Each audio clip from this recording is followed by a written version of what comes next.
So hi Christo. Hi. Welcome to Radio Mango. അപ്പോൾ let's start with the most important question. ഇപ്പം ഉള്ളൊഴുക്ക് എന്ന് പറഞ്ഞാൽ it's created a lot of wave on social media. People are talking about it. പക്ഷേ ഈ ഉള്ളൊഴുക്കിൻ്റെ ഒരു core എടുക്കുകയാണെങ്കിൽ what is the theme of Ullozhukku? It's a relationship drama of two people. Kuttanad നടക്കുന്നൊരു കഥയാണ്. അവിടെ എല്ലാ വർഷവും വെള്ളം പൊങ്ങും. അങ്ങനെ ഒരു വെള്ളപ്പൊക്ക സമയത്ത് ഒരു ഫാമിലി ഒരു ഫ്യൂണറൽ നടത്താൻ വേണ്ടി കാത്തിരിക്കുകയാണ്. അതിൻ്റെ ഇടയിൽ അവിടുത്തെ കുറേ ലൈസും സീക്രട്സും വരികയും അത് ഈ മനുഷ്യരുടെ റിലേഷൻഷിപ്സിനെ ബാധിക്കുന്നതാണ് film. When you started working, when you started writing, this is around 2016. Yeah. Okay, so this was way before the actual floods happened. പെട്ടെന്ന് നമ്മൾ ഈ ഫ്ലഡൊക്കെ ആ ഒരു തീമിൽ വന്നപ്പോൾ by default lot of people thought ഇത് നമ്മളുടെ ഗ്രേറ്റ് ഫ്ലഡ്സുമായിട്ട് വല്ല ഇതുകൊണ്ട് it has nothing to do with that. No. Because ഞാൻ കുട്ടനാട്ടാണ് വളർന്നതൊക്കെ. എല്ലാ വെക്കേഷനും അവിടെ പോകുമായിരുന്നു. എൻ്റെ അമ്മയുടെ വീട് അവിടെയാണ്. അപ്പോൾ അവിടെ എല്ലാ വർഷവും വെള്ളം പൊങ്ങും. വെള്ളപ്പൊക്ക സമയത്ത് ഞങ്ങൾ കുട്ടികളുമായിട്ട് അവിടെ കളിക്കും. അതൊരു എല്ലാവർക്കും ഭയങ്കര ട്രഡീഷനാണ്. മൺസൂൺസിൻ്റെ സമയത്ത് ഒരു 3 പ്രാവശ്യമെങ്കിലും വെള്ളം പൊങ്ങും. മലയാളികൾ ശരിക്കും വെള്ളപ്പൊക്കം അറിയുന്നത് ഈ 2018 ശേഷമാണെന്നേ ഉള്ളൂ. പക്ഷേ ഞങ്ങൾക്കത് ഒരു എല്ലാ വർഷവും സംഭവിക്കുന്നൊരു കാര്യമായിരുന്നു. അങ്ങനെ 2005 ഈ വെള്ളപ്പൊക്ക സമയത്താണ് എൻ്റെ അച്ചാച്ചൻ മരിക്കുന്നത്. ആ സമയത്ത് ഞങ്ങൾക്ക് ബോഡിയുമായിട്ട് വെയിറ്റ് ചെയ്യേണ്ടി വന്നു അടക്കാനായിട്ട്. കാരണം വെള്ളപ്പൊക്കം ആയതുകൊണ്ട്. അപ്പോൾ അവിടെ നിന്നാണ് ശരിക്കും ഈ കഥയുടെ ഒരു സ്റ്റാർട്ടിംഗ് പോയിന്റ്. സിനിമ ഇപ്പോഴാണെങ്കിൽ പോലും ദ സ്ക്രിപ്റ്റ് കുറേ കാലമായിട്ട് this is something you developed over the years. And Cinestaan, let's talk about Cinestaan. It's a script writers ഒരു അവാർഡും കൂടിയാണ്. അപ്പോൾ അതിൽ you've won the award. A lot of critically acclaimed ആയിട്ടുണ്ട്. കാരണം from the names like Amir Khan. And it's an amazing thing. അങ്ങനെ ഒരാൾ അത് വായിക്കുകയും. And from what I've heard, നമ്മുടെ ലാപ്പത്ത ladies was also one of the entries and that got second place and you came in first. So how is that feeling when you have someone like that appreciating your work? It was great because it was also a time when it was a time when I was also struggling financially. എനിക്ക് തോന്നുന്നു സിനിസ്ഥാൻ apply ചെയ്യുന്നത് screen writers ലാബിൻ്റെ ഇടയിലാണ്. അത് 2017 ഇതിൻ്റെ competition open ആകുന്നത്. അപ്പോൾ നമുക്കറിയില്ല ഇതിനെപ്പറ്റി. ആദ്യമായിട്ടാണ് ഇങ്ങനൊരു കോമ്പറ്റീഷൻ നടത്തുന്നത്. ഒരു ഫ്രണ്ടാണ് എന്നോട് ഇതിനെപ്പറ്റി പറയുന്നത്. ആ ഫ്രണ്ട് പറഞ്ഞുകൊണ്ട് മാത്രമാണ് ഞാൻ അപ്ലൈ ചെയ്യുന്നത്. ബിക്കോസ് ഞങ്ങൾ ഇടയ്ക്ക് തീരുമാനിച്ച് അപ്ലൈ ചെയ്യേണ്ടതെന്ന്. Because it's A new competition, we don't know much about it. But she told me later that let's apply. അങ്ങനെ വളരെ ലാഘവത്തോടെയാണ് അപ്ലൈ ചെയ്യുന്നത്. ബിക്കോസ് ഇങ്ങനത്തെ ഒരു കോമ്പറ്റീഷനിൽ ഒരു ഫസ്റ്റ് പ്രൈസ് കിട്ടുമെന്നോ അല്ലെങ്കിൽ പ്രൈസ് കിട്ടുമെന്ന് നമ്മൾ വിചാരിക്കുന്നില്ല. Because there is going to be like thousands of entries. അങ്ങനെ അപ്ലൈ ചെയ്തു. സിനോപ്സ് വെച്ചിട്ട് അപ്ലൈ ചെയ്തു. അവർ കുറച്ച് നാൾ കഴിഞ്ഞപ്പം അത് ഷോർട്ട് ലിസ്റ്റ് ചെയ്തിട്ട് സ്ക്രിപ്റ്റ് ചോദിച്ചു. സ്ക്രിപ്റ്റ് അയച്ചു കൊടുത്തു. അതിന് ശേഷവും ഒരു ഷോർട്ട് ലിസ്റ്റുകൾ ഇങ്ങനെ ഇടയ്ക്ക് നടന്നുകൊണ്ടിരിക്കുമായിരുന്നു. ആൻഡ് ആ കോമ്പറ്റീഷൻ്റെ അവാർഡ് നിർണ്ണയം took I think almost close to 1 year. First synopsis submit ചെയ്തതിന് ശേഷം almost I think around 1 year ശേഷമാണ് അവർ എന്നെ ബോംബെയിലേക്ക് വിളിക്കുന്നത്. ഇങ്ങനെ ഷോർട്ട് ലിസ്റ്റ് ചെയ്യപ്പെട്ടിട്ടുണ്ട്. അപ്പോഴും അവാർഡുണ്ടെന്ന് പറയുന്നില്ല, ഷോർട്ട് ലിസ്റ്റ് ചെയ്യപ്പെട്ടിട്ടുണ്ടെന്ന് പറയുന്നു. അവിടെ ചെല്ലുന്നു. അവിടെ ബോംബെയിലെ എല്ലാ സ്റ്റുഡിയോസും ഉണ്ട്. അപ്പോൾ ഞങ്ങൾ ഈ സ്റ്റോറി അവർക്കെല്ലാം പിച്ച് ചെയ്യുന്നു. വൈകുന്നേരം ആയപ്പം അമീർ ഖാൻ, അഞ്ജും രാജപല്ലി, ജൂഹി ചതുർവേദി അവരൊക്കെ വന്നു. രാജു റാണിക്ക് വരാൻ പറ്റിയില്ല. എന്നിട്ട് ഞങ്ങൾ സ്ക്രിപ്റ്റിനെ പറ്റിയൊക്കെ ഡിസ്കസ് ചെയ്യുന്നു. അപ്പോഴും ഞങ്ങൾക്ക് അറിയില്ല ആരാണ് ഫസ്റ്റ് പ്രൈസ് സെക്കൻഡ് പ്രൈസ് ഒന്നും അറിയില്ല. പ്രൈസ് ഉണ്ടെന്ന് അറിയാം. അപ്പോൾ അത് തന്നെ ഒരു വലിയൊരു ഒരു മൂമെൻ്റ് ആയിരുന്നു. കാരണം ലൈക്ക് എനിക്ക് തോന്നുന്നു എൻ്റെ ബാങ്ക് അക്കൗണ്ടിലേക്ക് 300 രൂപ എന്തോ ഉണ്ടായിരുന്നുള്ളൂ. അപ്പം 5th പ്രൈസ് എന്ന് പറയുന്നത് 2 lakhs ആണ്. അപ്പം ഞാൻ വിചാരിച്ചു അതെങ്കിലും കിട്ടിയിരുന്നെങ്കിൽ. അതെ അങ്ങനെയാണ്. പിന്നെ അവാർഡിൻ്റെ ഫംഗ്ഷൻ തുടങ്ങി. അവിടെ വെച്ചിട്ട് 5th പ്രൈസ് 4th പ്രൈസ് അങ്ങനെയാണ് അവർ അനൗൺസ് ചെയ്തുകൊണ്ടിരുന്നത്. ഫൈനലി സെക്കൻഡ് പ്രൈസ് അനൗൺസ് ചെയ്ത് കഴിഞ്ഞപ്പം ആണ് എല്ലാവരും എന്നെ കൺഗ്രാറ്റുലേറ്റ് ചെയ്യാൻ തുടങ്ങിയത്. സോ ഭയങ്കര ഒരു ഓവർവെൽമിങ് മൂമെൻ്റ് ആയിരുന്നു. ഐ തിങ്ക് ഞാൻ അതിൻ്റെ ഇമ്പോർട്ടൻസ് അന്ന് അത്രയ്ക്ക് മനസ്സിലാക്കിയില്ല. ഓഫ് കോഴ്സ് ഫൈനാൻഷ്യലി നമ്മളെ ഭയങ്കരമായിട്ട് സപ്പോർട്ട് ചെയ്തു ആ സമയത്ത്. കാരണം ചില ഫിലിം മേക്കേഴ്സ് പറഞ്ഞു കേട്ടിട്ടുണ്ട് ഫസ്റ്റ് ഫിലിം ചെയ്തിട്ട് പോലും ഇത്രയും കാശ് കിട്ടില്ല, അല്ലെങ്കിൽ ഇത്രയും പേയ്മെന്റ് കിട്ടില്ല ഫസ്റ്റ് ഫിലിമിന്. ആൻഡ് അത് കഴിഞ്ഞതിന് ശേഷം അപ്പം ബോംബെയിലുള്ള ഒരുപാട് സ്റ്റുഡിയോസിനെ മീറ്റ് ചെയ്യുകയും ഒക്കെ ചെയ്തിരുന്നു. ആൻഡ് നൗ ലുക്കിംഗ് ബാക്ക് ഇപ്പം ആൾക്കാർ ചോദിക്കുന്നു എങ്ങനെ ഇത്രയും വലിയ പ്രൊഡ്യൂസേഴ്സിനെ കിട്ടിയെന്നൊക്കെ ചോദിക്കുമ്പം then I now realise okay that was A turning point. Because അത് സംഭവിച്ചില്ലായിരുന്നെങ്കിൽ ഒരുപക്ഷെ ഹണിയെ കാണാനും മീറ്റ് ചെയ്യാനും ഒന്നും എനിക്ക് തോന്നുന്നില്ല അങ്ങനത്തെ ഒരു സിറ്റുവേഷൻ ഉണ്ടാവുമെന്ന്. ഓഫ് കോഴ്സ് ഞാൻ കോപ്രൊഡക്ഷൻ മാർക്കറ്റിലൊക്കെ പോകുമ്പോൾ ഒരുപാട് പ്രൊഡ്യൂസേഴ്സിനെ മീറ്റ് ചെയ്യുന്നുണ്ട്. പക്ഷേ you also have to meet the right person who will go the distance with you. Honey ആ സിനിസ്ഥാൻ ജയിച്ചതിന് ശേഷമാണ് ഹണി ത്രഹാൻ എന്നെ കോൺടാക്ട് ചെയ്യുന്നത്. So he has produced a lot of films in Bombay. he has also directed film. He is also a big casting director there. Script വായിച്ചു. അപ്പം പുള്ളിക്ക് actually അത് direct ചെയ്യാനാണ് താല്പര്യം എന്ന് പറഞ്ഞു. അപ്പം ഞാൻ പറഞ്ഞു ഞാനിങ്ങനെ ഒരു ഡയറക്ടറാണ്, I wrote it for doing in myself എന്ന് പറഞ്ഞപ്പം ക്യാൻ ഐ പ്രൊഡ്യൂസ് ഇറ്റ് എന്ന് ചോദിച്ചു. ആൻഡ് ദെൻ ഐ തിങ്ക് ആ സമയത്ത് പുള്ളിയുടെ ആദ്യത്തെ സിനിമ രാത്തകയിലയുടെ തിരക്കിലായിരുന്നു. So it took some time and I also had to pursue other options meanwhile. But then ഞാൻ ഒരു ദിവസം രാവിലെ എണീറ്റപ്പം I had like few missed calls at 2 o'clock, 3 o'clock. Wow. And then I called him back and he's like, did you give it to somebody?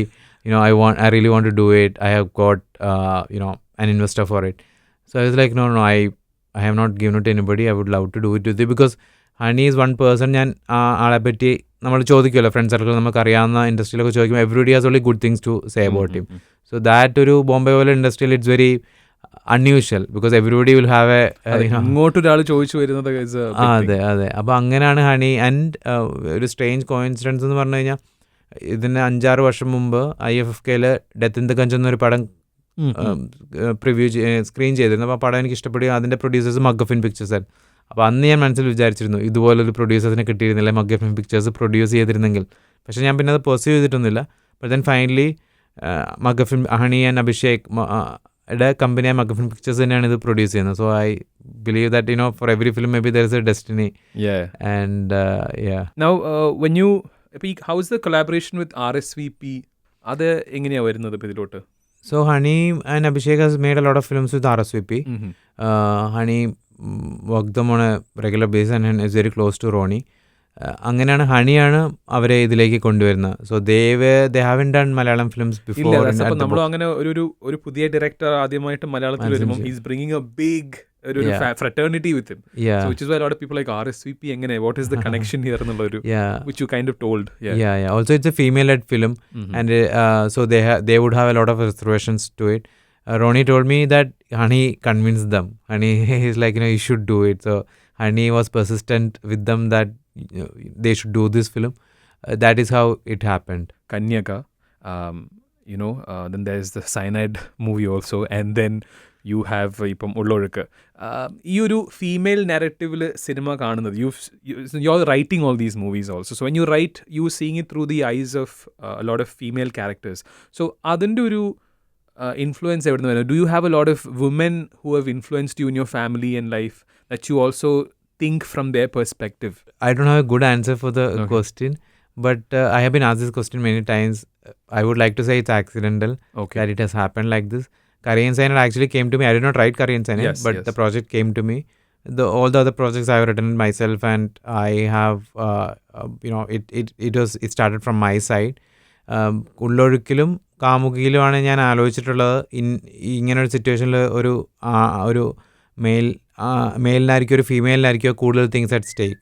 And then the answer was the female. So അങ്ങനെയാണ് അതൊരു woman led story ആകുന്നത്. But എനിക്കൊന്ന് ഈ ചോദ്യത്തിന് ഉത്തരം ഉർവശി ചേച്ചി ഏതോ ഒരു ഇൻ്റർവ്യൂവിൽ വളരെ നന്നായിട്ട് പറഞ്ഞിട്ടുണ്ട്. So I think that would be the like ഞാനത് കേട്ടോണ്ട് തൊട്ടത്തിരിപ്പുണ്ടായിരുന്നു. അപ്പം അത് എനിക്ക് തോന്നുന്നു ഒരു നല്ല ഉത്തരം ആയിരുന്നു എന്ന്. എന്തായിരുന്നു പറഞ്ഞത് അതിൽ? എനിക്കത് like I can't recollect everything, but I think what she said was that while growing up I would have been very close to family, or I would be very observant and sensitive child, so that all these things I was sensitive to all these things that is happening around. അതുകൊണ്ടായിരിക്കാം ഇങ്ങനെ ഒരുപാട് female story tellers ലൈഫിൽ ഉണ്ടായിട്ടുണ്ടാവാം. അതെ അവരുടെ കഥകളൊക്കെ കേട്ട് വളർന്ന ഒരാളാണെങ്കിൽ ഡെഫിനറ്റ്ലി ആ ഒരു perspective which is good. I mean that gives a whole different angle to what you see.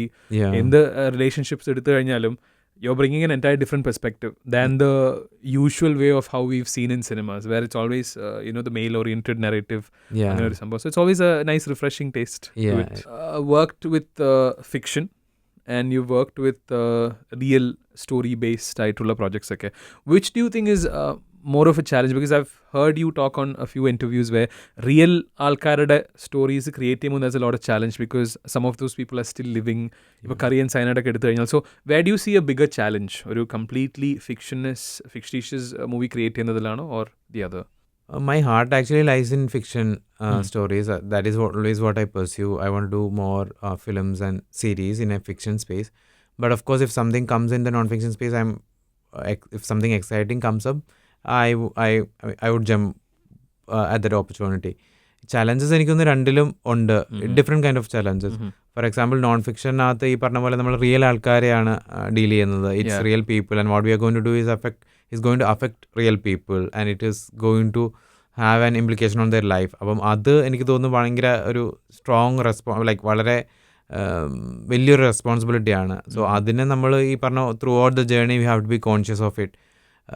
പിന്നെ രണ്ടാമത്തെ കാര്യം എനിക്ക് തോന്നുന്നത് നോൺ ഫിക്ഷനിൽ ഏറ്റവും കൂടുതൽ ചലഞ്ചിങ് ആയിട്ടുള്ളത് എഡിറ്റിംഗ് സ്റ്റേജാണ്.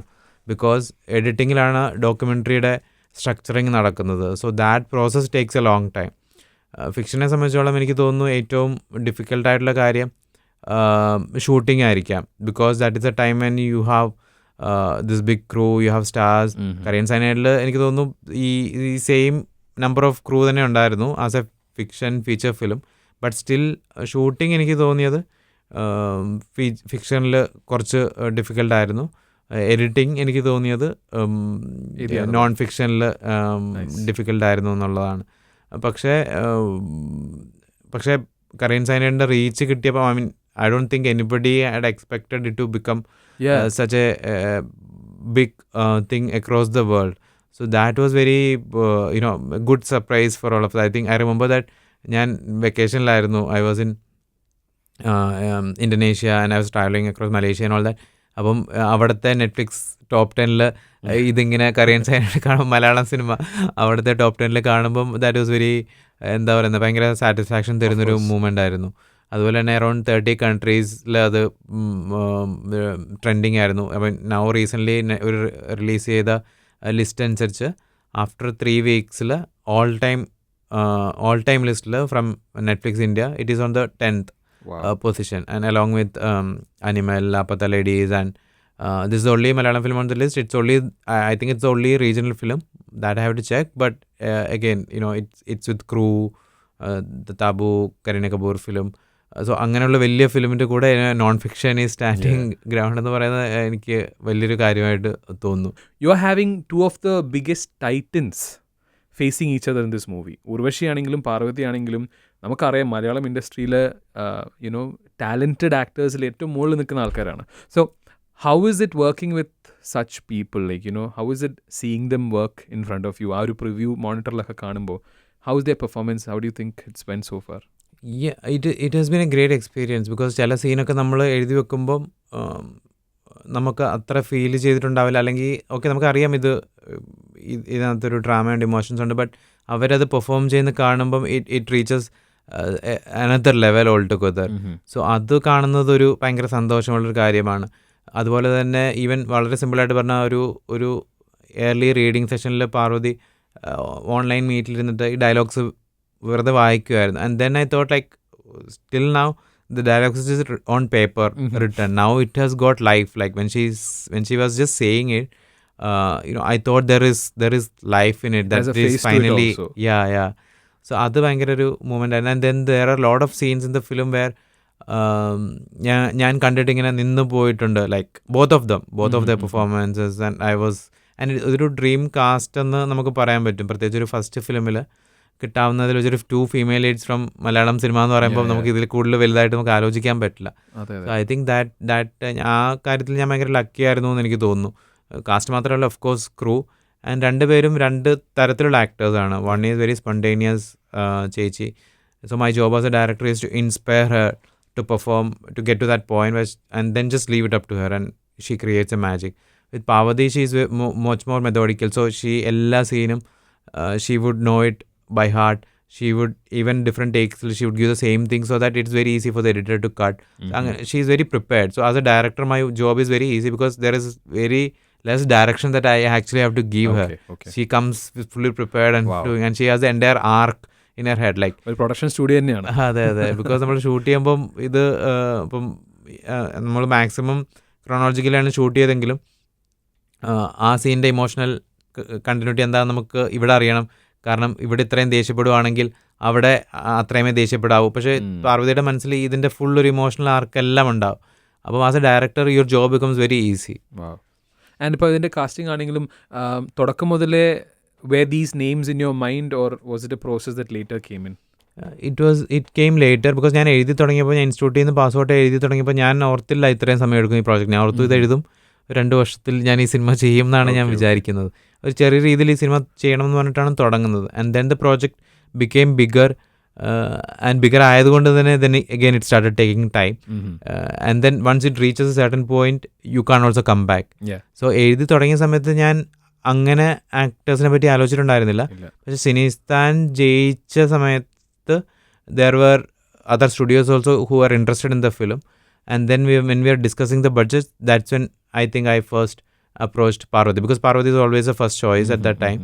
And I approached her. ആ സമയത്ത് she had difficulty doing it because she thought ഭയങ്കര ഇൻറ്റൻസ് ആണ്, റോള് ഭയങ്കര ഇൻറ്റൻസ് ആണെന്ന് പറഞ്ഞിട്ട് she passed it at that time.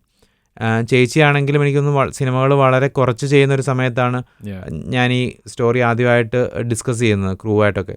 അപ്പം ഷെഹനാദ് ഞങ്ങളുടെ DOP ആണ് ആദ്യമായിട്ട് ചേച്ചീനെ പറ്റി പറഞ്ഞത്. Because Shehnad has done another film with not done but was suppose to do another film which got postpone.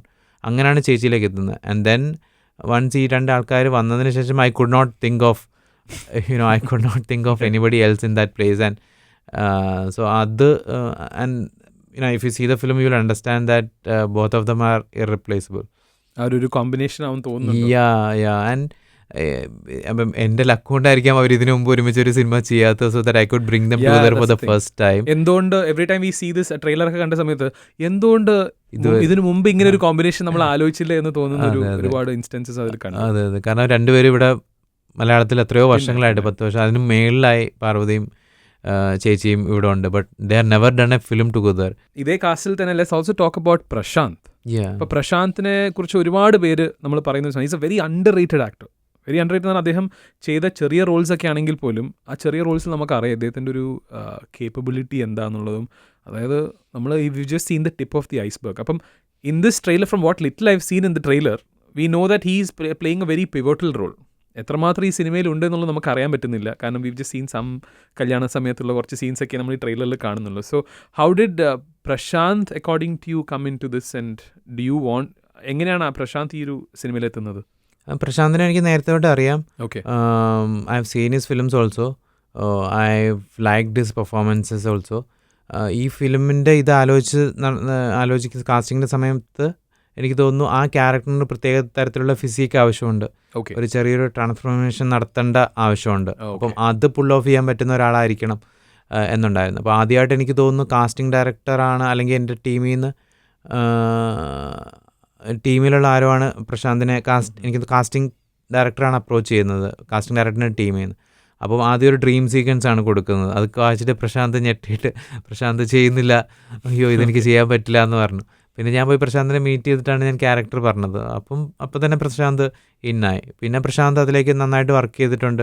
Because ഒരു സർട്ടൺ ടൈപ്പ് ഓഫ് ഫിസിക്ക് വേണം, കുറച്ച് ട്രാൻസ്ഫോർമേഷൻ വേണം.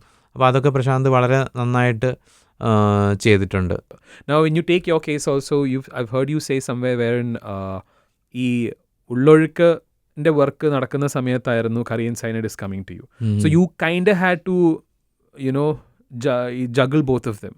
ഇന്ന സമയം ഇത്ര നേരം there was a process. How did you manage both of them? കാരണം രണ്ടിലും ഭയങ്കര സ്ട്രോങ് തീംസ് ഉള്ള മൂവീസാണ്. അപ്പം നമ്മളൊരു ആക്ടർ ഒന്നിൽ നിന്ന് അടുത്ത ക്യാരക്ടറിലോട്ട് കയറുന്നില്ല. ഒരു script writer also you going through each character. ഒരു സമയത്ത് ഉർവശി ആവുന്നുണ്ട്, ഒരു സമയത്ത് പാർവതി ആവുന്നുണ്ട്, പെട്ടെന്ന് ജോളി എന്ന് പറഞ്ഞ ക്യാരക്ടറിലോട്ട് കയറുന്നുണ്ട്. ആ പ്രോസസ്സ് എങ്ങനെ വർക്ക് ചെയ്തു? എനിക്കത് സത്യം പറഞ്ഞാൽ ഇഷ്ടമാണ് 2 പ്രോജക്റ്റ്സ് ഒരു സമയത്ത് വർക്ക് ചെയ്യാൻ. I have done it before also. ഇപ്പോൾ ഷോർട്ട് ഫിലിംസ് ചെയ്യുന്ന സമയത്താണെങ്കിലും ഞാൻ 2 short films back to back അല്ലെങ്കിൽ ഓൾമോസ്റ്റ് പാരലലി ചെയ്തിട്ടുണ്ട്. മ്യൂസിക് വീഡിയോസ് ആണെങ്കിലും അങ്ങനെ ഒന്നെങ്കിൽ ബാക്ക് ടു ബാക്ക് അല്ലെ parallelly. So I am use to that. And ഈ സമയത്ത് ഈ Korean Cyanide വന്നപ്പം ആദ്യം ഞാൻ കുറച്ച് ഹിസ്റ്റൻ്റ് ആണെങ്കിലും എൻ്റെ ആകെയുള്ളൊരു concern it should not delay ഉള്ളൊഴുക്കെന്ന് മാത്രമായിരുന്നു. But then once I am committed to once I got into it then I always enjoyed that process because it's very freeing for me. Otherwise നമ്മൾ ഈ ഉള്ളൊഴുക്ക് തന്നെ ആലോചിച്ചുകൊണ്ടിരിക്കുമ്പോഴത്തേക്ക് നമുക്ക് ഇവിടുത്തെ ഓരോ കാര്യങ്ങളും നമ്മളെ ഭയങ്കരമായിട്ട് ഇമോഷണലി അഫക്റ്റ് ചെയ്യും. അയ്യോ ഇത് ശരിയായില്ല, അത് ശരിയായി. പക്ഷേ ഇവിടെ നമ്മളത് ആലോചിച്ച് നമുക്കൊരു സൊല്യൂഷൻ കിട്ടിയില്ല, പിന്നെ നമ്മൾ അടുത്തതിലേക്ക് പോയി. അപ്പോൾ അത് മറ്റേത് Korean Cyanide ചെയ്തുകൊണ്ടിരിക്കും നമുക്ക് ഇതിൻ്റെ ആലോചിച്ച് വിഷമിക്കാനുള്ള സമയമില്ല. You are always focused on solutions and you are not actually focused on അത് ആലോചിച്ചിട്ട് വിഷമിക്കാനോ ടെൻഷൻ അടിക്കാനോ ഒക്കെ ഉള്ള ഒരു സമയമില്ല. And then it was also freeing for me. ഭയങ്കര കുറച്ച് ഹെക്ടിക് ആയിരുന്നു of course because at one point I was editing Ullozhukku in the morning. till 12 o'clock. Like I would start at 9 and then finish at 1. And then afternoon I would start curry and cyanide and finish it by 1 o'clock in the night or something. So അതൊക്കെ കുറച്ച് hectic ആയിരുന്നു. But then I enjoy working I actually. Think ഒരു സ്ഥലത്ത് ചെറിയൊരു block വരുമ്പോൾ അതെ ഇപ്പുറത്ത് പോയി ഫ്രഷ് ആവുന്നു. കുറെ മധുരം കഴിച്ചാൽ കുറച്ച് എരിവ് കഴിക്കാൻ തോന്നുന്നു പറയുന്ന പോലെ തന്നെ. അതെ എന്നെ ആ സമയത്ത് എനിക്ക് തോന്നിയത് കറി ആൻഡ് സൈനൈഡ് എഡിറ്റിംഗ് ആയി ടോൾഡ് ഡോക്യുമെൻ്ററി ആണ് ഭയങ്കര പാടാണ്. It's also much more challenging. അപ്പം കറി ആൻഡ് സൈനൈഡിൻ്റെ പാരലൽ ഇത് എഡിറ്റ് ചെയ്യുന്നതുകൊണ്ട് ഇത് വളരെ എളുപ്പമായിട്ട് എനിക്ക് തോന്നി. നമ്മളെടുത്ത ഫുട്ടേജ് മറ്റേ നമ്മൾ പുറത്തുനിന്ന് ഒത്തിരി ഫുട്ടേജ്. അതെ ആൻഡ് ഓൾസോ പക്ഷെ ഞാൻ ഉള്ളവർക്കും ഒരുപാട് ടൈം എടുത്തു to reach the right kind of rhythm and എന്ത് സീൻസ് വെക്കണ്ട എന്നൊക്കെ തീരുമാനിക്കുന്നൊക്കെ. That process took some time. But എനിക്ക് like I enjoyed that process of working on 2 films simultaneously. And future also I would like to do that rather than just work on one thing. ഇത്രയും serious പടങ്ങൾ എടുക്കുന്ന Cristo Tomy ആളെങ്ങനെയാണ്? വളരെ serious ആണോ അതോ അങ്ങനെയല്ല? I mean talking to you I don't feel like that. പക്ഷെ എന്നാലും പൊതുവെ എങ്ങനെയാണ്? Serious I am a little bit introverted. Okay. I talk less. I have very small circle of very close friends. അപ്പം എൻ്റെ wife പറയും, ഞാൻ ഇത്രയും നാൾ എറണാകുളത്ത് നിന്നിട്ടും I have passed I come 2016 ഞാൻ അവിടെ വന്നു. ഞാൻ ഇപ്പം 24 ആയല്ലോ. Most of the time I been here. ഇത്രയും നാൾ നിന്നിട്ടും I have only the same set of friends I had like when I was എന്താണ് ആ കോളേജിലുള്ള ഫ്രണ്ട്സാണ്. കോർ ഗ്യാങ് ഒരു 8-9 people കോർ ഗ്യാങ് ആണ്. ലൈക്ക് എൻ്റെ അപ്പോൾ അങ്ങനെ വളരെ ചെറിയൊരു അങ്ങനത്തെ ഒരു ആളാണ് ഞാൻ. ഓഫ് കോഴ്സ് അങ്ങനെ ഭയങ്കര ഫൺ ലവിങ് അല്ലെങ്കിൽ ഭയങ്കര ചിരിച്ച് കളിച്ച് ഒന്നും പറയാൻ പറ്റില്ല. ഞാൻ ഭയങ്കര when I work especially when I write my life would be the most boring. Like I just get up and get ready and sit at system from 9 to like evening 5 and 6, and then I go and work out sometime, come back, have breakfast, just sit in front of the TV and it's done. So it's very I mean boring for an outside person. Even when I was writing these films for like years and years, I would just stick to that routine. And I would not change that routine. Like I have not seen Kochi after 9 or 10 PM. സമയമുണ്ട് കൊച്ചിയിൽ metro. അത് മാത്രമല്ല, എനിക്കൊന്ന് editing നടക്കുന്ന സമയത്ത് ഞങ്ങൾ out എടുക്കാൻ വേണ്ടി കുറേ ലേറ്റായി. ഞാനും എൻ്റെ അസിസ്റ്റൻറ്റും കൂടെ ഇങ്ങനെ പുറത്ത് ഇങ്ങനെ പോവാണ് 2 മണിക്ക് ഭക്ഷണം. And then Kochi is full. ആ 2 മണി 3 മണി സമയത്ത് പോലും അവിടെ വോയേജറിൻ്റെ അവിടെ it's all crowded and it's like Kochi പഴയ കൊച്ചി. അപ്പോഴാണ് ക്രിസ്റ്റോ പഴയ ക്രിസ്റ്റോ. അതെ. അപ്പോൾ ഈ ഒരു മൂവി ഷൂട്ട് ചെയ്യുന്ന സമയത്ത് വേറെ any production challenges when it comes to creating a set? 2018 ഈ പറഞ്ഞ പോലെ ഷൂട്ട് ചെയ്തുകൊണ്ട സമയത്താണ് നമ്മളും ഷൂട്ടിങ് തുടങ്ങിയത്. സോ അവർ shoot also was happening parallelly. പിന്നെ ഞങ്ങൾ പ്രീ പ്രൊഡക്ഷൻ സമയത്ത് ആലോചിച്ചിരുന്നു എങ്ങനെ ഇത് ചെയ്യാം എന്നുള്ളത്, എക്സിക്യൂട്ട് ചെയ്യാം. ഇപ്പോൾ 2-3 സൊല്യൂഷൻസ് ഉണ്ടെന്ന്. ഒന്ന് കുറച്ചുകൂടെ എളുപ്പമായത് വെള്ളം കയറാൻ ഏറ്റവും എളുപ്പമുള്ള സ്ഥലത്ത് നമ്മൾ സെറ്റ് ഇടുക എന്നുള്ളതാണ്. ഫോർ എക്സാമ്പിൾ കണ്ടത്തിലൊക്കെ പെട്ടെന്ന് വെള്ളം നമുക്ക് കയറ്റാൻ പറ്റും, ആ ബണ്ട് പൊട്ടിച്ചാൽ മതി. അപ്പോൾ അവിടെ സെറ്റ് ഇടുകയാണെങ്കിൽ we can get the water easily. പക്ഷെ ഞങ്ങളെല്ലാം ഓപ്ഷൻസ് നോക്കിയിട്ട് എൻ്റെ അമ്മയുടെ വീട്ടിൽ തന്നെയാണ് നമ്മൾ ഷൂട്ട് ചെയ്യുന്നത്. അതിൻ്റെ ഫ്രണ്ടിൽ ആറാണ്, പുറകിൽ പാടമാണ്. So instead of creating a set and flooding that set, we actually flooded the real place. So it's a real location. അവിടെ എല്ലാ വർഷവും ഫ്ലഡ് ഉണ്ടാകുന്നതാണ്. But this flood we created. So we were bringing there is to, I mean very simply പറഞ്ഞു കഴിഞ്ഞാൽ വെള്ളപ്പൊക്കം create ചെയ്യാൻ രണ്ട് വഴിയാണല്ലോ. ഒന്നെങ്കിൽ നമ്മൾ വെള്ളത്തിലേക്ക് പോവുക, അല്ലെങ്കിൽ നമ്മൾ വെള്ളം കൊണ്ടുവരിക. വെള്ളത്തിൽ പോയിട്ട് നമുക്ക് ഈ സെറ്റ് ക്രിയേറ്റ് ചെയ്ത് കഴിഞ്ഞാൽ വെള്ളത്തിലിരിക്കുന്നതാണെന്ന് തോന്നും. ഈ വെള്ളപ്പൊക്കം എന്നൊക്കെ പറഞ്ഞ പണ്ട് ജയരാജിൻ്റെ ഒരു ടെലിഫിലിം വന്നിട്ടുണ്ട്. അപ്പോൾ അതിനകത്തൊക്കെ അങ്ങനെയാണ് ചെയ്തിട്ടുണ്ട്. വെള്ളത്തിലേക്ക് പോയിട്ട് നമ്മൾ ഈ പറഞ്ഞ പോലെ ഒരു ലാൻഡിൻ്റെ ഫീൽ കൊണ്ടുവന്ന് നമുക്ക് അവിടെ വെള്ളപ്പൊക്കമാണെന്ന് തോന്നും. തിരിച്ച് നമുക്ക് ഈ വെള്ളത്തിൽ നമ്മൾ ശരിക്കുള്ള സ്ഥലത്തിലേക്ക് വെള്ളം കൊണ്ടുവരിക എന്ന് പറഞ്ഞത് കുറച്ചുകൂടെ ചലഞ്ചിങ് ആയിട്ടുള്ള കാര്യമായിരുന്നു. അപ്പം ഞങ്ങളതാണ് ചൂസ് ചെയ്തത്. ഷൂട്ടിന് മുമ്പൊക്കെ നല്ല ടെൻഷൻ ഉണ്ടായിരുന്നു, വെള്ളം നിൽക്കുമോ, പമ്പ് ചെയ്യുന്ന നമ്മൾ ഫുള്ളൊരു 1.5 ഏക്കർ ബണ്ട് കെട്ടിയിട്ട് വെള്ളം പമ്പ് ചെയ്യുകയാണ് ചെയ്യുന്നത്. അപ്പോൾ ഈ വെള്ളം നിൽക്കുമോ, പമ്പ് ചെയ്തോടെ പോവോ, ഞങ്ങൾ സിങ് സൗണ്ടാണ് ചെയ്യുന്നത്. അപ്പോൾ ഷൂട്ടിനിടയ്ക്ക് പമ്പ് ചെയ്യാൻ പറ്റില്ല. അപ്പം ഷൈനാഥ് ആൾക്കാരോടൊക്കെ സംസാരിക്കുമ്പോൾ പറയുന്നേ ഇത് വെള്ളമൊന്നും നിൽക്കാൻ പോകുന്നില്ല വെള്ളം. അപ്പോൾ ഷൈനാഥ് എന്നെ നമ്മുടെ DOP എന്നെ വിളിക്കും ടെൻസ്ഡായിട്ട്, ഇത് നിൽക്കുമോ. And we didn't know until we created that 1 acre full bund അടിച്ച് ക്രിയേറ്റ് ചെയ്ത് നമ്മൾ പമ്പ് ചെയ്ത് ആദ്യത്തെ പ്രാവശ്യം ടെസ്റ്റ് ചെയ്ത് കഴിഞ്ഞപ്പോഴാണ് we were like okay this is possible എന്ന് മനസ്സിലായത്. പിന്നെ അതിലും കുറേ ചലഞ്ചസ് ഉണ്ടായിരുന്നു. ഇതിൻ്റെ അടിയിൽ ഷീറ്റ് വെച്ചിട്ട് മേളിൽ മണ്ണിടണോ, സീപ്പ് ചെയ്ത് പോകരുത്, അങ്ങനെ കുറേ കാര്യങ്ങൾ ചെയ്തിരുന്നു. പിന്നെ ചിലടത്ത് നമ്മൾ ഗ്രൗണ്ട് കുഴിക്കേണ്ടി വന്നു. So it looks like more flooded. പക്ഷേ ഈ ഫിലിമിൽ രണ്ടും ഉണ്ട്, ക്രിയേറ്റ് ചെയ്ത ഫ്ലഡും ഉണ്ട്, റിയൽ ആയിട്ടുള്ള ഫ്ലഡും ഉണ്ട്. So that also was challenging. Real ഫ്ലഡിലേക്ക് പോയി ഷൂട്ട് ചെയ്യുക എന്ന് പറയുന്നത് അവിടെ വരെ എത്തിപ്പെടുക പാടാണ്, എക്യുപ്മെൻറ്റ്സ് അവിടെ എത്തുക, ആക്ടേഴ്സിനെ എത്തിക്കുക, അതും പാടാണ്. അൺപ്രഡിക്റ്റബിൾ ആൻഡ് ഡേഞ്ചറസ് ഓൾസോ, അതും പാടാണ്. അതെ അതെ. ചേച്ചിക്കൊക്കെ പിന്നെ ചേച്ചിക്കൊക്കെ ഭയങ്കര ബുദ്ധിമുട്ടുണ്ടായിരുന്നു ഫുൾ ടൈം വെള്ളത്തിൽ നിൽക്കുന്നതും. ഇപ്പോഴും പറയും കാലിൻ്റെ ബുദ്ധിമുട്ട് മാറിയിട്ടില്ല എന്നൊക്കെ. അപ്പം എല്ലാവരും ഭയങ്കര, പിന്നെ ലൈറ്റ് ബോയ്സിനൊക്കെ ഫുൾ ടൈം അവർ വെള്ളത്തിൽ നിന്നുണ്ട്. അവരുടെ കാലിലൊക്കെ ഇങ്ങനെ ഒരുപാട് പ്രശ്നങ്ങളോ ബുദ്ധിമുട്ടുകൾ വന്നായിരുന്നു. അപ്പോൾ എല്ലാവർക്കും മൊത്തത്തിൽ ഭയങ്കര, പിന്നെ നമ്മൾ ഫുൾ ടൈം വെള്ളത്തിൽ രാവിലെ തൊട്ട് വരുന്ന നമ്മളിങ്ങനെ നനഞ്ഞിട്ടാണ് നിൽക്കുന്നത്. and we also feel irritated. We are going for lunch full ഇങ്ങനെ നനഞ്ഞിട്ട് നിൽക്കുമ്പം it wasn't a physically easy shoot. അങ്ങനെ കുറച്ച് എല്ലാവർക്കും ഡിഫിക്കൽട്ടായിട്ടുള്ളൊരു ഷൂട്ടായിരുന്നു. ഈ ഉള്ളൊഴുക്കിൽ എങ്ങനെയാണ് സുഷിൻ ശ്യാം വന്ന് പെട്ടത്? സുഷിൻ വരുന്നത് എനിക്ക് തോന്നുന്നു ഇതിൻ്റെ ആദ്യകാല ഡിസ്കഷൻ്റെ സമയത്ത് തന്നെ ഇതിൻ്റെ സൗണ്ട് ഡിസൈനർ ജയദേവൻ, JD നമ്മൾ വിളിക്കും. JDയെ ഞാൻ കണ്ട് ഡിസ്കസ് ചെയ്യുന്ന സമയത്ത് JD ആണ് സുഷിൻ്റെ പേര് പറയുന്നത്. അന്ന് കുമ്പളങ്ങി ഇറങ്ങിയിട്ടില്ല, കുമ്പളങ്ങിയുടെ പോസ്റ്റ് നടക്കുന്നേ ഉള്ളൂ. അപ്പം അന്ന് ഞാൻ സുഷിനെ കണ്ടു, സംസാരിച്ചു. എനിക്കും സുഷിൻ അപ്പോഴത്തന്നെ കഥ ഇഷ്ടപ്പെട്ടു, ചെയ്യാമെന്ന് പറഞ്ഞു. പിന്നെ പ്രോജക്റ്റ് പല കാരണങ്ങൾ കൊണ്ട് കുറേ ലേറ്റായി, ഒരുപാട് സമയമെടുത്തു.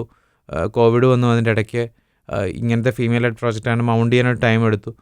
പിന്നെ ഫൈനലി എഡിറ്റെല്ലാം കഴിഞ്ഞിട്ട് ഫസ്റ്റ് കട്ടായിട്ടാണ് ഞാൻ സുഷിൻ്റെ അടുത്ത് ചെല്ലുന്നത്. അത് കണ്ണൂർ സ്ക്വാഡിൻ്റെ ഒക്കെ മുമ്പാണ് ഇതിൻ്റെ മ്യൂസിക് ചെയ്യുന്നത്. അത് കണ്ടപ്പോൾ തന്നെ ഫസ്റ്റ് കട്ട് കണ്ടപ്പോൾ തന്നെ പുള്ളി ഇന്നായി. പിന്നെ നമ്മൾ വർക്ക് ചെയ്യാൻ തുടങ്ങുമായിരുന്നു. അപ്പോഴും സുഷിൻ്റെ ഒരു പ്ലസ് പോയിന്റ്, സുഷിനെല്ലാം ഭയങ്കര സ്ട്രേറ്റ് ഫോർവേഡായിട്ട് പറയും. നമ്മൾ ഈ പ്രോജക്റ്റായിട്ട് കുറേ നാൾ എഴുതി, ഷൂട്ട് ചെയ്തു, എഡിറ്റ് ചെയ്തു. അപ്പോൾ നമുക്കൊരു ഒബ്ജക്റ്റിവിറ്റി നഷ്ടപ്പെട്ടിട്ടുണ്ട്. സുഷിൻ്റെ അടുത്ത് ചെല്ലുമ്പോൾ സുഷിൻ കൃത്യമായിട്ട് പറയും, ഇന്ന മോശം വർക്ക് ചെയ്യുന്നുണ്ട്, ഇന്ന മോശം വർക്ക് ചെയ്യുന്നില്ല. അപ്പോൾ നമ്മൾ ചിലപ്പം തിരിച്ച് റീ എഡിറ്റ് ചെയ്യും. അങ്ങനെ പിന്നെ സിനിമ കണ്ടാലും നമുക്കറിയാം സുഷിൻ്റെ മ്യൂസിക് ഭയങ്കരമായിട്ട് ഫിലിമിനെ എലിവേറ്റും ചെയ്യുന്നുണ്ട്. കാരണം ഇത്രയും ഇമോഷനും ഡ്രാമയൊക്കെ ഉണ്ടാകുമ്പോൾ ഈ ബാക്ക്ഗ്രൗണ്ട് സ്കോർ ഭയങ്കര ഇമ്പോർട്ടൻ്റ് ആണ്, ക്യാപ്റ്റിവേറ്റിംഗ്. പക്ഷേ സുഷിൻ്റെ ഈ കുറച്ച് കാലങ്ങളായിട്ട് മലയാളികൾ കേട്ടിട്ടുള്ളതെല്ലാം പൊട്ടിത്തെറിക്കുന്ന പടങ്ങളാണ്. ആവേശമാണെങ്കിലും മഞ്ഞുമൽ ബോയ്സ് ഒക്കെ ആണെങ്കിലും. ബട്ട് ഹിയർ ഒരു ഓർക്കസ്ട്രേറ്റഡ് ആണ് കൂടുതൽ. അപ്പം how do you think that's come out? Very good. I mean സുഷിനെ അതിൻ്റെ എനിക്ക് അതുകൊണ്ട് തീരമയൊക്കെ എനിക്ക് ഭയങ്കര ഇഷ്ടമാണ്. സുഷിൻ്റെ അങ്ങനത്തെ കുമ്പളങ്ങിയിലെ മ്യൂസിക് എനിക്ക് ഭയങ്കര ഇഷ്ടമാണ്. അപ്പോൾ സുഷിൻ അത് ഭയങ്കര നന്നായിട്ട് ചെയ്യാൻ പറ്റുമെന്ന് എനിക്കറിയാം. പക്ഷേ ഈ അടുത്ത കാലത്ത് എന്തുകൊണ്ടാണ് സുഷിൻ്റെ പടങ്ങളൊക്കെ ഈ പറഞ്ഞ പോലത്തെ ഒരു ജോണറിലാണ്. അപ്പോൾ എനിക്കും സുഷിനും ഒരു നല്ല ചേഞ്ച് ആയിരുന്നു ഇതിൽ വർക്ക് ചെയ്യാൻ. Even when you listen to it you will know like അപ്പോൾ സുഷിൻ്റെ നമ്മൾ റേഞ്ച് നമുക്ക് മനസ്സിലാകും. ആ ഫിലിംസ് കണ്ടിട്ട് ഇത് കാണുമ്പോൾ like we will understand that he has such A great range. ഇത്രയും ഇപ്പം മലയാളം സിനിമ അറിയാം, വേൾഡിൽ തന്നെ ആൾക്കാർ ശ്രദ്ധിച്ചുകൊണ്ടിരിക്കുന്ന ഒരു ഇൻഡസ്ട്രി മാറിക്കൊണ്ടിരിക്കുന്നു. We've had back to back hits and the eyes are on the industry. അപ്പം ആ ഒരു പടങ്ങളുടെ കൂട്ടത്തിലോട്ട് where do you place Ullozhukku? എങ്ങനത്തെ ഒരു മൂവി ആയിരിക്കും? What do the people what are the people waiting for? First of all I am happy that Ullozhukku is releasing at this time because ഈ വർഷം ഭയങ്കര നല്ലതായിരുന്നു. Lot of good films came out and they also did well at the box office, which is very encouraging. And all these films were films with from directors who had a signature style. It was not a formulaic masala film. Of course in some films there was this masala that we all enjoyed, but for an example in Avesham it had Jitu's humor, that 100%. Signature humor. So Manjumail, Brahmayugam, Black and White again, experimental. So Premalu. So all these films, Aadu Jeevitham, completely different. You see that range, and I'm happy that this is happening in Malayalam cinema. Yeah. So I'm hoping that this will, my Ullozhukku will, add to that. And if you see the film also, you'll understand that it's a special film because it's different from a lot of films that has been made. And of course, because of the floods and the rains and all that, it's a visual experience that you have to. We have did the mixing in Atmos, so it's a visual and sound experience that you should experience in theaters. And also the actors' performance, and when you see that in big screen, I don't think that is an experience that you can replace.